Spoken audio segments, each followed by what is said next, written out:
You might think that this thing with suspicious Daewoo branding is just a kettle. You turn it on, there's a heating element down here that makes the water go all boily, and that's about it. But this is the culmination of decades of innovation by hundreds of smart people. Today, we're standing on the shoulders of giants, of those people before us who found a better way of making something brilliant. Almost everything around you has been improved year on year, and it's only getting better, and in many cases a lot more affordable as well. So how do we get from a pot on an open fire to this point? Here's the ingenious story of the kettle.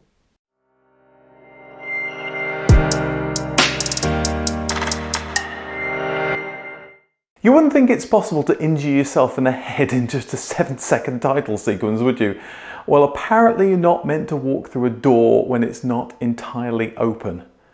I'm going to stage a bit of an unscientific test here. I've taken a litre of water and I've put it in this, which is a pan, and then this, a regular stovetop kettle, and finally I've put a litre in this, a regular modern kettle from 2017. We're going to see how long each one takes to boil, and we're going to start each at the same time.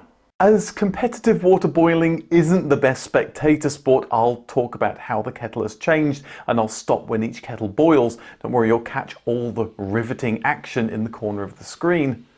Like our first contender, the humble pan, the kettle started off as just a pot for boiling water. Vikings called their cauldrons a kettle, and after the Viking immigrant influx died down, the English adopted that name for something in which to boil water. There had been stovetops in the 1700s, but they were large brick affairs that wouldn't fit into most homes. It was the invention of cast iron in the Industrial Revolution that created small stovetops or ranges that became popular in homes. Families moved from an open fire with pots hanging over them to a safer flat surface to put those pots on, and this innovation influenced the design of the kettle, like our second contender that still hasn't boiled yet. Tea and coffee drinking had by then become very popular, so it seemed natural to make it easier to boil water on a stovetop.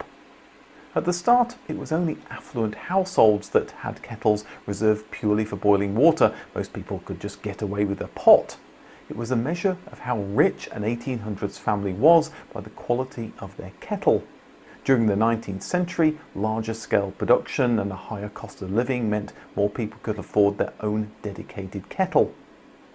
The main impetus to hooking up a house to electricity was getting rid of gas lighting, which blackened walls and offered the opportunity of being gassed to death or blown up. But once a house had electric light, those light sockets could do double duty, powering various appliances. One such appliance was, of course, the electric kettle. That's not to say the electric kettle was naturally better than one sitting on a gas burner. After all, some of us still used that sort of kettle. Electricity in the early days was dangerous, with a good chance of an electric shock or even a fire. In those early days, the only socket to plug them into was a light socket, and once you'd unplugged that, there wasn't any light. Many were simply an existing metal kettle sitting on a heating element. They weren't that efficient either. In the 1910s, an electric kettle would take 13 minutes to boil a litre of water, not the 2 minutes and 17 seconds that the modern kettle has taken. By the 20th century, there were dedicated electrical power sockets, and in the 1920s, Swan created the modern kettle as we know it. They submerged the element into the water for the first time, finally making electric kettles boil faster than hob kettles. Heating elements are usually made from some form of high-conducting metal like nickel. That's then put in a copper pipe to delay corrosion, or it's simply chrome-plated. As the element needs to be completely submerged by water, and people like to boil only a little water to save time and energy, the element is put at the bottom of the kettle, and it can be wrapped around itself to provide the maximum surface area and therefore contact with the water to reduce the boiling time. Kettles became safer as well, with a safety cutout in case the kettle ran dry. Again, that wasn't a problem with kettles that were put on a range or a hob. Granted, they got very hot, but an electric kettle that ran dry could cause a fire. The electric kettle now held a significant advantage over stovetop kettles, less time to boil without any extra risk. Prices came down as new materials like Bakelite were used for the handle instead of wood, but very few Brits had an electric kettle in the 1920s, less than 1%. They were still a luxury item, but in the next 20 years, sales grew. They grew even further in 1955 when Mr. Russell and Mr. Hobbs got together and created the Russell-Hobbs K1. This was an automatic kettle. When the water boiled, the power turned off, so the steam didn't turn your kitchen into a Turkish bath, which might be great for your complexion, but a lot worse for your wallpaper. The K1 turned off by using a bimetallic strip. That's two pieces of metal sandwiched together.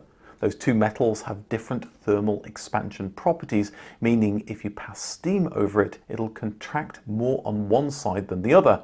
That causes it to bend, that in turn switches off the power. With the power off, there's no more steam and the bimetallic strip returns to being straight. It was a simple solution to a real problem, meaning the K1, or Forgettle as it was marketed, became a very useful thing to own, as was the follow-up, the K2 in 1960. Sales of the new, more practical electric kettle blossomed in the booming post-war economy. Kettles soon got a light to show when they were boiling, not a hard thing to do electrically, but certainly something useful. Manufacturers have been experimenting with plastic kettles, which potentially had a lot going for them. Kettle makers like them because in theory they'd be cheaper to produce. Just mould one part and attach all the electrical bits. Metal kettles were made up of several parts that needed joining together. The customer should like them because plastic is a much worse conductor of heat than metal, meaning it was less likely to burn you. The problem was that plastic tends to get all melty at high temperatures. GEC solved that with a heat-resistant plastic that they called Noril. Russell-Hobbs introduced the first plastic kettle using Noril in 1972, the Futura. It featured two other innovative features. The first was it could be filled from the spout, so no need to open the separate lid. And the second feature was a very useful safety item. The kettle wouldn't turn on until there was enough water to cover the element. It wasn't cheap though. It cost more than 3 times more than the least expensive kettle. Customers weren't a fan of the spout filler. It was hard to check how much water was in the kettle despite a fill level indicator, and descaling was always going to be a problem. But the main issue was the plastic. It discolored quickly and it took longer to boil. The Futura was a flop. Russell-Hobbs also found the plastic tainted the water, so they updated it in 1978 using a new plastic called Chemetal. That didn't fix the spout filling and the time it took to boil, but the updated Futura had bigger problems. There was a new competitor in the kettle wars. It came out a year later in 1979, the Red Ring Auto Boil Jug Kettle. It wasn't the first kettle to be a jug design. There was this kettle from the 1950s, but by using new plastics it was much easier to produce. The design was copied and became very popular very quickly as customers discovered not only did the plastic mean less chance of getting burnt, but the upright design meant it was easier to pour. The smaller diameter base also meant you could put less water in, meaning it boiled quickly when you wanted just a single cup of tea or coffee, which, let's face it, was quite a lot of the time. Boiling less water meant for many people the extra time to boil a plastic kettle became a non-issue. The stovetop kettle has now boiled and it took a colossal 7 minutes and 23 seconds, over 3 times longer than the modern kettle.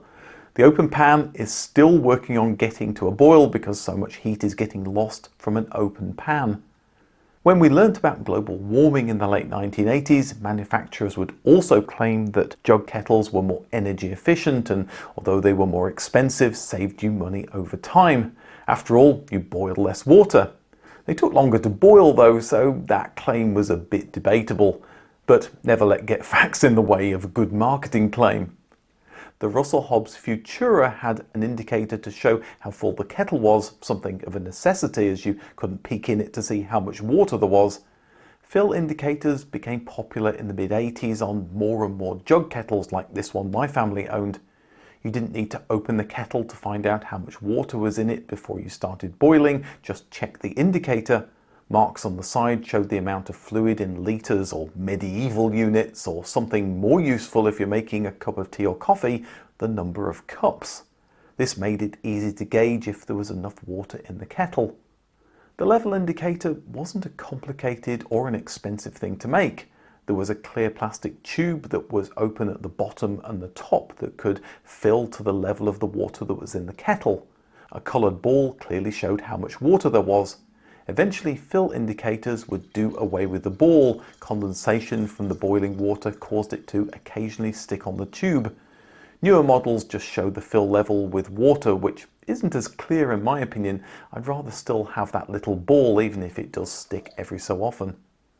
Another improvement I appreciate as a left-hander is putting fill level indicators on both sides of the kettle, or on the edge so it can be seen from most angles.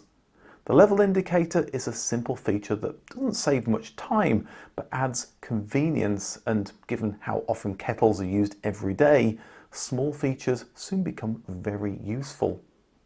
By the year 2000, manufacturers used new manufacturing techniques to create kettles that were almost entirely clear.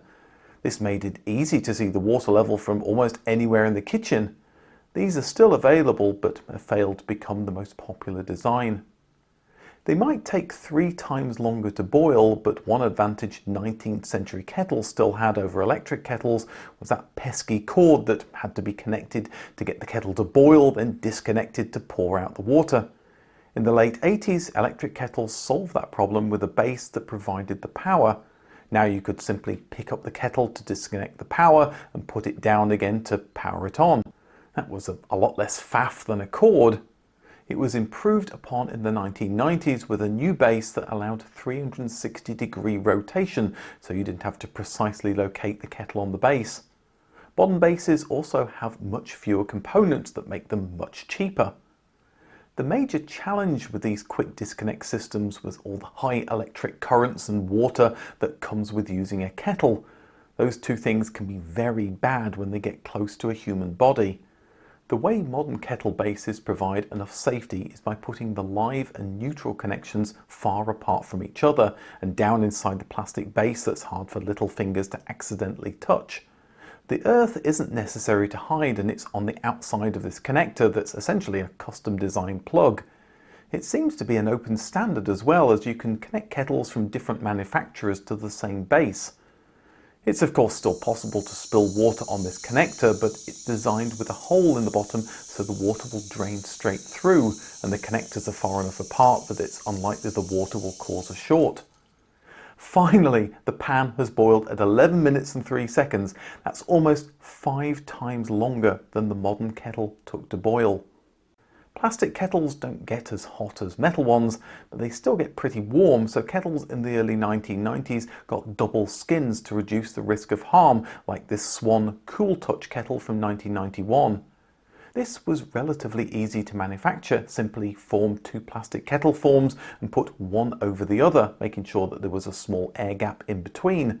As air is bad at conducting heat, or at least worse than plastic, the outer plastic skin stays cool. It's the same theory used for double glazed windows.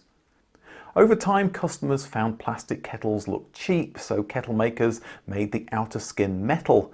It cost more, but it was more fashionable, and with a double skin, the metal meant you were less likely to get burnt. Kettles had become very inexpensive by the 1990s. Remember, in the 19th century, only the rich could afford one. By 1990, the cheapest kettle could be bought for the equivalent today of 7 cups of Starbucks tea. Inflation adjusted, that's about £24. And for that, you were getting a plastic jug kettle that wouldn't burn you, auto shut off, and a boiling time that was much faster than those 19th century kettles. With decades of experience, they were far safer as well. Mass manufacturing and human innovation are truly an amazing thing. Whether you're using a 19th century kettle or a modern one, you had to deal with limescale. Water around the world contains minerals, and boiling releases those minerals. Limescale is calcium carbonate that deposits itself onto the inside of the kettle, and it's a devil to remove. Sometimes it breaks free and gets into your drink, so in 1993 the first kettles with limescale filters appeared. They're really just a piece of plastic with a fine gauze to catch anything that's not fluid, and they're removable so you can clean them under the tap. Again, this wasn't a complicated invention, but it's never nice to be drinking limescale, so the filter was a welcome addition. By 1995, manufacturers were touting their kettle's ability to fend off limescale using a stainless steel or gold-plated element. Given this feature isn't all that common today, and the fact that this bloke's complaining his gold-plated taps are caked with limescale, makes me think that this was more a marketing ploy than actual science. Elements were soon hidden under a metal plate, meaning only a tiny amount of water was needed to cover the metal base before the kettle could boil. With this innovation, it seemed like we were going full circle. Kettles in the 19th century also had the heating element underneath the kettle. Russell Hobbs had been around since the 1950s, producing some of the best innovations in kettle design. They scored another first in 1996 with their Millennium kettle that arrived just a few years before the actual millennium, but then wasn't everything given the name Millennium in the run-up to 2000. The key difference was the Optec thick film flat disc element that claimed to boil water in half the time of a regular heating element. Russell Hobbs had the fastest boiling kettle, and it was a British invention. The 3 kilowatt Optec element was printed onto what looked like a printed circuit board at 850 degrees centigrade. Sadly, it didn't catch on. Maybe kettles boiled fast enough that most people didn't see the point in paying extra. At some point, a thing can become good enough, and marketing men are left scratching their heads for ways to differentiate their product, sometimes with meaningless mumbo-jumbo. Kettles at some point started being differentiated primarily on their looks rather than their features, at a time when the kitchen was changing from a place hidden at the back of a house to a room where the family and guests gathered. We'd get features like a charcoal aqua filter. Water filters were becoming popular, particularly in areas that had a strong taste to the water, and the idea of removing elements that produce limescale seemed like a good idea. Instead of having to fill up the water filter, then wait for the water to filter down to the lower chamber, then fill the kettle, customers were promised a kettle filter that would make this a one-stop shop. I'm sure kettle manufacturers were also eyeing profits from repeat filter purchases, just like printer manufacturers make money from the ink cartridges, not the printer. A simple charcoal filter in 1997 became a Brita kettle in 2002. Maybe missing a trick, the kettles weren't sold at a discount to make money back on the filters over time. In 2025, you can buy one for a lower price, so maybe manufacturers are learning. I'm sure some customers love this type of kettle, but again, they haven't become mainstream. One thing that did become popular though was the flip top lid. Again, this is a small thing, but being able to pick up a kettle with one hand and open the lid at the same time whilst turn the tap on with the other hand makes for one smooth motion that got the kettle filled much faster. This idea did catch on, and it's a feature on many kettles today. Once cheap blue LEDs flooded the market, all kinds of electronic devices started using them, and kettles didn't escape. We got our water illuminated in blue light when it boiled, and it would change to red when it boiled, another visual aid to show that the kettle was done. Kettles, of course, aren't a British thing. There's demand for an easy way to boil water across the globe, so prices continue to drop as manufacturing costs in the Far East reach new lows. Who cares about limescale when it's so cheap to buy a new kettle? Kettles by this stage were becoming disposable. In 2007, the cheapest one dropped below £5. That's the same price as the cheapest kettle in 1976.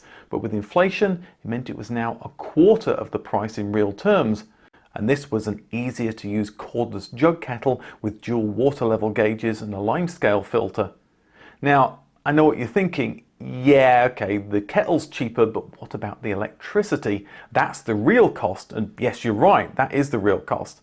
I pulled data on UK electricity prices from 1920 and matched it to inflation data, and found that although electricity prices have risen, sometimes astonishingly fast, it's less than half the price in real terms than it was over 100 years ago. If you ask coffee and tea aficionados, they'll tell you that there's an optimal temperature for brewing coffee or for steeping different types of tea. So newer kettles offered temperature settings. This is achieved with a chip to control the temperature with a thermostat. If you can do that, then you can keep the water at any temperature, so a stay warm feature was added. But given how fast a kettle can boil just 1 to 2 cups of water, is it worth keeping at the same temperature for up to 30 minutes, especially given all the extra energy it uses? And then we got the ultimate gimmicky feature, smart home support. Quite why you want to tell your kettle to boil from another room is beyond me. After all, you need to know that there's enough water in it. But then, what do I know? Maybe it's a useful feature for some people. You could, for example, set up a routine to automatically boil the kettle when you arrive home. It does, of course, mean that your kettle will need a software update for it to work correctly though. But changes to kettle designs aren't always gimmicks. The bases on some models have an area where you can wind up the cable, so a massive cable isn't always on the kitchen countertop. Tidying the cabling so a boiling hot kettle doesn't spill water all over you is genuinely useful.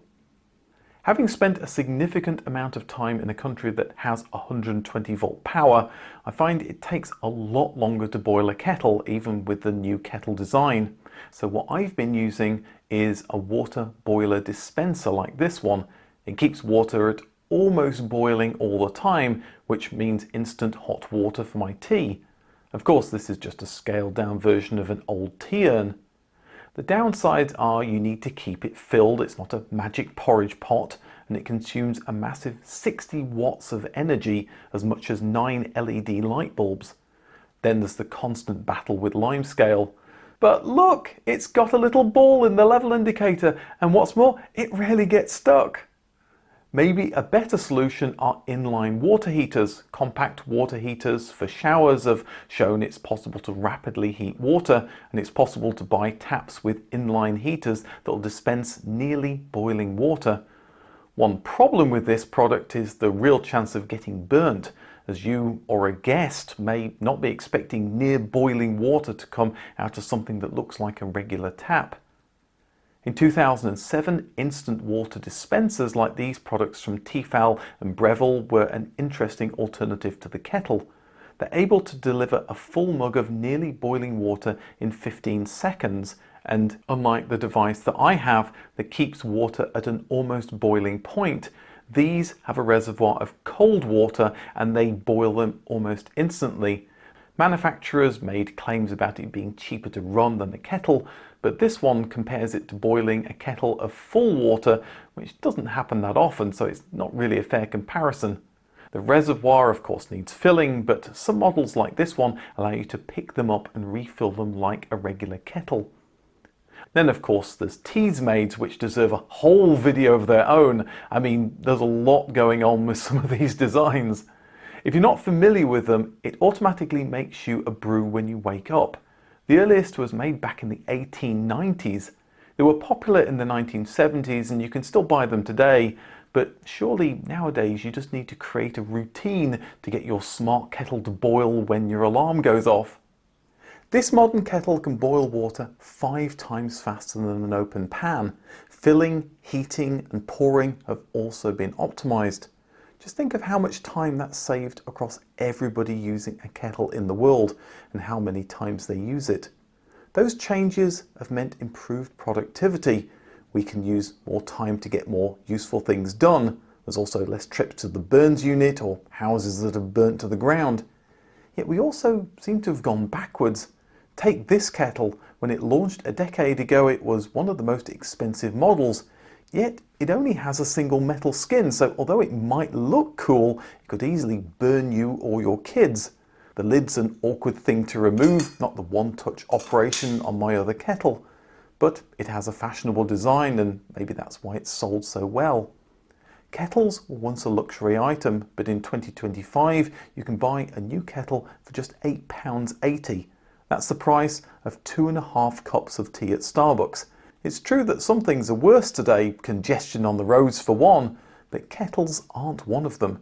They're faster, more reliable, safer, and much, much cheaper. I hope you enjoyed this dive into the world of the kettle. If you want to hear about why the SCART lead is so smart, see the video on the right. Thanks for watching, and I'll see you in the next video.